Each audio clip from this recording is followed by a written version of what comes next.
תראו, מאוד כדאי להיות שמח. מבחינה בריאותית זה ממש משתלם. כשאנחנו שמחים יותר, מערכת החיסון שלנו יותר טובה. אפילו כשאנשים צוחקים באופן מזויף, הם מעלים את רמת הנוגדנים שלהם, והם יותר מחוסנים. אם אתם הולכים לבקר חולה שפעת, תצחקו כל הדרך אליו, כן? אבל שהוא לא יצחק, כן? לא, ככה. אז מערכת החיסון, אנחנו יודעים בבירור שהיא פועלת יותר טוב בזמן שמחה. גם הלב שלנו, הדופק הוא יותר הרמוני. יש פעילות יותר טובה של מערכת העיכול. מערכת העיכול שלנו מאוד מאוד רגישה למתחים, ללחץ, לסטרס. סטרס, שמעתם על המילה הזאת?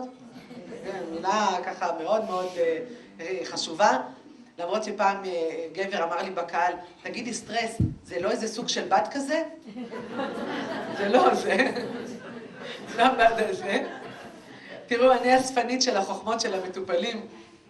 אישה באה אליי יום אחד והיא אומרת לי, אל תשאלי, הייתי אצל הגינקולוג, והוא מצא לי מצ'יסטה ברחם.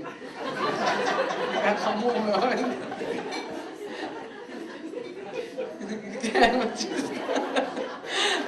ועוד אישה אחת, אני אומרת לה, תבואי מחר לעשות זריקת B12. היא אומרת לי, לא, מחר B12 אני עוד עובדת. טוב, אם אתם רוצים ככה, אני יכולה כל הערב. אני חוזרת למערכת העיכול. מערכת העיכול, רגע, זה אני רוצה להראות לכם משהו על מערכת העיכול. כל פעם שאני מראה את זה, אני נזכרת שאני בשנים האחרונות מאוד מאוד מתקשה לתת תרופות. התחלתי לקרוא את תופעות הלוואי של תרופות, זה ממש לא מומלץ.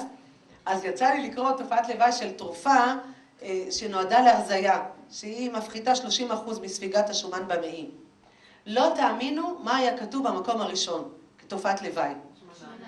יותר גרוע. דיכאון? גם יותר גרוע. אתם מתקרבים? אז אני אגיד לכם, מה היה כתוב בעברית יפה? היה כתוב נפיחות עם תוכן. אתם מוזמנים לבדוק.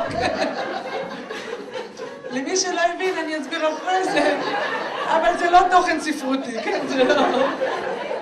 אז בכל אופן. אז זהו, אז מערכת העיכול גם פועלת יותר טוב. הנשימה יותר טובה. כן? יש לנו נפח של 5-6 ליטר בריאות. בני אדם, כשהם לחוצים, כשהם בסטרס, מכניסים בקושי חצי ליטר. אנחנו נושמים כמו פקידי בנק, מהצוואר ומעלה, בקושי חצי ליטר. אז גם הפעילות ההורמונלית יותר טובה, החילוף החומרים יותר יעיל, אנחנו יותר יצירתיים, ויש סוד גלוי שהצוות הרפואי הולך יותר לאנשים שמחים, מאשר לאנשים שמקטרים, מדוכאים, מתלוננים.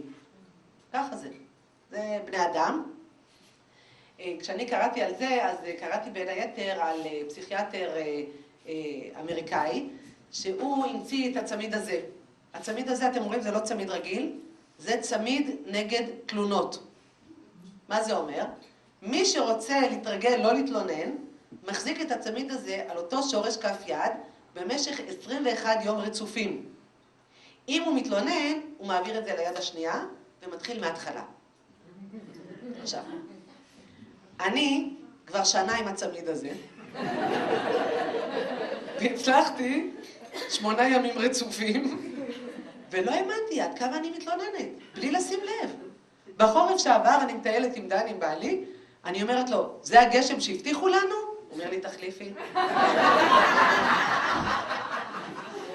זה לא נגמר. אני נוסעת בכביש 6, אני אומרת, הכביש הזה, גמרו לסלול אותו לא מזמן, עכשיו עושים שיפוצים? תחליפי. אז עכשיו, זה מאוד מאוד קשה, אבל כדאי לנסות לא להתלונן. לא להתלונן, זה מאוד מאוד חשוב.